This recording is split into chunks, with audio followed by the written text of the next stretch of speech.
There are 5 common obstacles that can prevent people from living their best lives: attachment, fear and resistance, negative thought patterns, lack of self-awareness, and unhealthy life choices. Now, it's important to note that these obstacles are often interconnected, and addressing them requires a holistic approach to personal growth and your spiritual development. Working on these aspects, we can move closer to the life that we really want to live, that lights us up. So let's have a look at them. Attachment is the invisible thread that ties us to our current reality. It's often seen as seeking happiness in possessions, relationships, and outcomes, believing that they define our existence. True freedom comes when we realize that the impermanence of material things and relationships are all part of our time here. Now, detachment doesn't mean apathy. It means letting go of the need for those external things to complete us. So let's look a bit deeper at them. Material possessions. So when you have a excess attachment to your possessions, that they define who you think you are, the face you put out to the world. Those things will give us our happiness. But from a spiritual perspective, when we recognize that true happiness comes from within, it's not from our accumulated wealth or possessions. So what about relationships? Overly clingy relationships to partners, family, friends can lead to emotional turmoil when these relationships end or when they change. From a spiritual growth perspective, it in developing a self-love and self-sufficiency that allows for that healthier balance where you are not reliant on other people for that happiness within. What about outcomes? When we are attached to specific outcomes, the results can be disappointing or frustration when they don't go as planned. But because we've invested in them, we have that attachment to how they need to look like. From the spiritual side of things, when we embrace detachment and we trust in the bigger picture, knowing that everything happens for a reason, and sometimes those little things that go wrong lead us to where we really need to be heading. So let's look at number 2, fear and resistance. So fear and resistance are the guardians of our comfort zones. They're the invisible walls that keep us from exploring our full potential and keep us trapped in that familiar and the unfulfilling situations.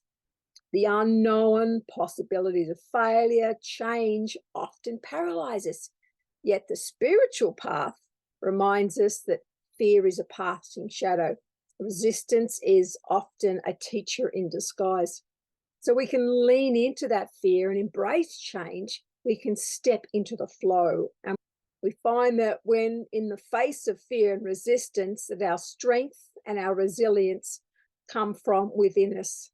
They truly emerge. So look at them a bit deeper. Fear of the unknown.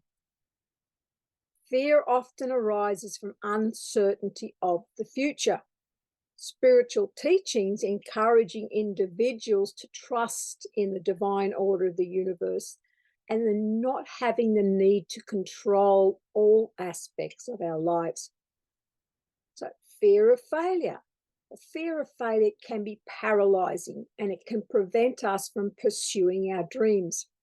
The spiritual perspective emphasizes that failures are opportunities to grow and learn on the soul's journey. Resistance to change. Resistance to change can keep us stuck because we are in that comfort zone. When we embrace change as a natural part of evolution, we can then connect with things that are really what we want rather than what we will settle for. So, what about the negative thought patterns? Number 3. Now, our minds are our greatest allies and our harshest critics. Negative thought patterns can be relentless. They erode our self-worth and they limit our potential. However, when we see thoughts as a passing thing and we look at them through self-compassion and positive thinking, we can learn to replace the self-criticism with self-acceptance and discover that our thoughts do not define us. We can move beyond them. Okay, let's look at some of the negative thought patterns.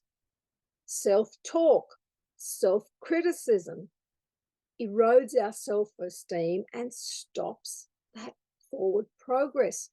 Spiritual practices like compassion and self-acceptance, we can then start to create a more of a positive and relationship with ourselves. What about the limiting beliefs? The beliefs about our own ability and worth that become liabilities and barriers. Spiritual growth involves challenging and moving past these to look into what your true potential is. Okay, number 4, lack of self-awareness refers to the limiting understanding of oneself, including your life's purpose, your values, or your authentic identity.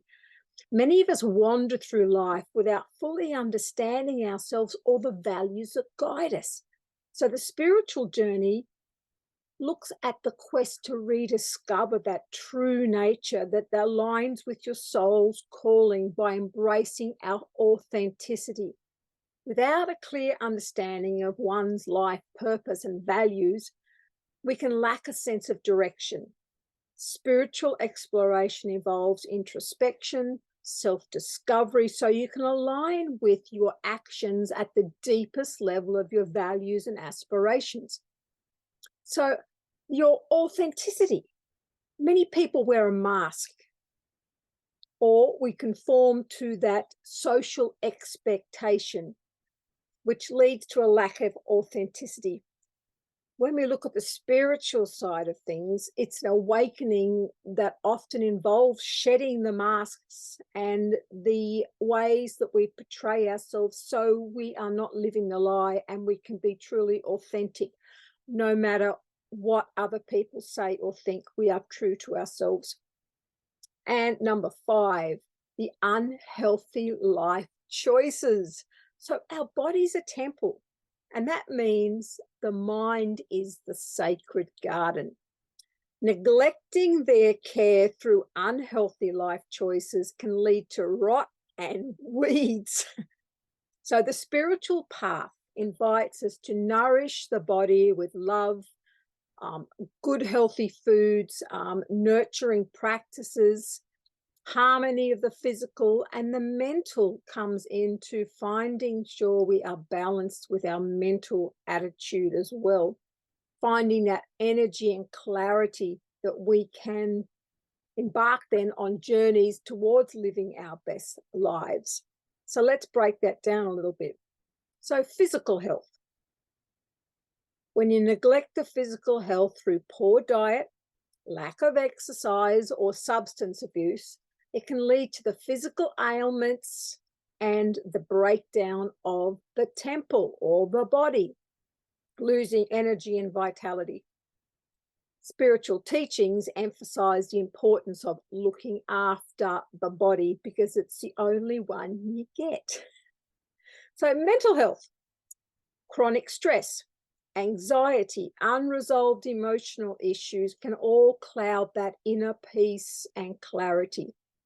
Spiritual practices like meditation and mindfulness can help support that mental well-being.